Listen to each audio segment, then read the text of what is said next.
Темір жетіспеушілік анемия дегеніміз организмде темірдің азаюының нәтижесінде туындайды. Темір жетіспеушілік анемияны ауырлық дәрежесіне байланысты 3 түрге бөліп қарастырамыз. Ол жеңіл, орташа, ауыр. Жеңіл дәрежесінде гемоглобиннің мөлшері 90-120 грамм бөлінген литр арасында, орташа дәрежесінде 89-70, ал ауыр дәрежесінде гемоглобиннің мөлшері 70-тен төмен болады. Адам күніне 1 миллиграммдай темірді сыртқа шығарып отырады, ал 10-20 миллиграммдай темірді күнделікті тағаммен қабылдап отырады. Соның нәтижесінде темірдің шығындалуы өтеледі. Ағзада 4,5-5 граммдай темір болады. Оның 3-тен 2 бөлігі гемоглобинді, миоглобинді және цитохромдарды түзуге қатысады. Ал 3-тен 1 бөлігі ферритинді және гемосидеринді түзуге қатысады. Ферритин бізде гепатоциттерде, сүйек миының макрофагтарында, талақ макрофагтарында сақталады. Ал гемосидерин бізде Куфер клеткасында және сүйек миы макрофагтарында сақталады. Куфер клеткасы деп отырамыз, бұл бауырдың макрофагтары.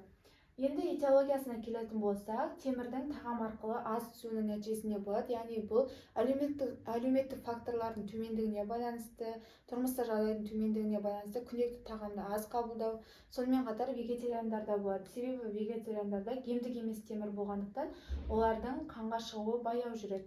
Келесі ол темірді мөлшерден артық тұтыну, немесе адам организмінде темірдің қажеттілігінің артуы. Бұл жасөспірім кезде балалардың тез өсуіне байланысты темірді көптеп қажет етуі, жүктілік, лактация, пубертантты кездерінде, яғни жүктілік кезінде анаға темір көп мөлшерде қажет. Және де үшіншісі ол асқазан ішек жолдарынан темірдің сіңуінің бұзылысы. Бұл асқазан ішек жолдарындағы бұзылыстарға байланысты. Яғни бізде асқазанға резекция жасаған кезде, немесе асқазан сөлінің қышқылдығы төмендеп немесе жойылып кететін болса, яғни ахлоргидрия кезінде, және де қабыну аурулары, целиакия, сонымен қатар энтерит кездерінде темірдің асқазан ішек жолдарына сіңуі бұзылады. Келесі ол созылмалы қан кету. Созылмалы қан кету бұл жатырдан қан кеткенде, асқазан ішек жолдарынан қан кету, яғни асқазан ішек жолдарында ойық жаралары болатын болса, 12 елшектің жарасы, асқазан жарасы, сонымен қатар өкпеден қан кету сияқты. Соның нәтижесінде қан азайып кетеді, қанмен бірге гемоглобин де темір де азаяды. Келесі ол темірдің тұқым қуалаушылық жетіспеушілігі, оны ирида деп те атайды. Келесі ол темірдің тасымалдануы. Оны патогенезіне айтатын боламыз, яғни темірді бізде тасымалдап отыратын белоктардың, ол трансферин және ферритиннің бұзылыстары кезінде темір жетіспеушілік анемия болады. Енді қалыпты жағдайда эритроциттер миллиондаған гемоглобинмен байланысады. Осы гемоглобиндер өзімен оттекті байланыстырады да, соның нәтижесінде эритроциттер бізде оттекті тасымалдаушы қызмет атқарады. Гемоглобинде 4 гем болады, сонымен қатар глобин болады. 4 молекулалы гем бұл бір ферруммен байланысатын болып келеді, ал феррум өзіне оттекті байланыстыруға қабілетті болады. Соның нәтижесінде әр гемоглобин 4 оттегімен байланысады. Сонымен қатар феррумның, яғни темірдің құрамында миоглобин болады және цитохромоксидаза деп аталатын митохондриалды фермент болады.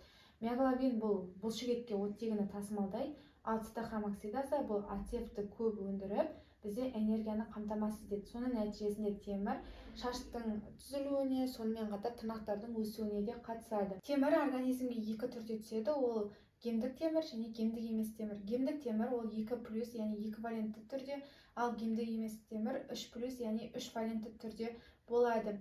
Гемдік темір бұл миоглобині бар темір болып табылады және организмге ет тағамдарын жеген кезде түседі. Ал феррум 3+, яғни гемдік емес темір бұл шпинаттарды, яғни өсімдік тағамдарын жеген кезде түседі. Енді патогенезіне келетін болсақ, құрамында темірі бар тағамдарды қабылдағаннан кейін олардың ыдырап ішекте сіңірілуі жүреді. Мына суретте, яғни ішек берілген. Феррум 2+, яғни гемдік темір оңай бірден ішекте сіңіріледі. Ал феррум 3+-тің сіңірілуі үшін ол феррум 2+-ке айналуы керек. Яғни гемдік емес темір гемдік темірге айналады. Оны айналдыратын фермент ферриредуктаза деп аталады. Соның нәтижесінде ішекте феррум 2+ иондары қалыптасады. Сонымен қатар ішекте ферритин деп аталатын белок болады. Бұл ферритин белогы уақытша темірді өзіне байланыстырады. Ал организмге темір қажет болатын болса, осы феррум 2+ иондары ферритиннен оңай түрде ажырап қанға түседі. Феррум 2+ иондары қанда гевестин деп аталатын белоктың нәтижесінде феррум 3+-ке айналады, яғни гемдік темір гемдік емес темірге айналады.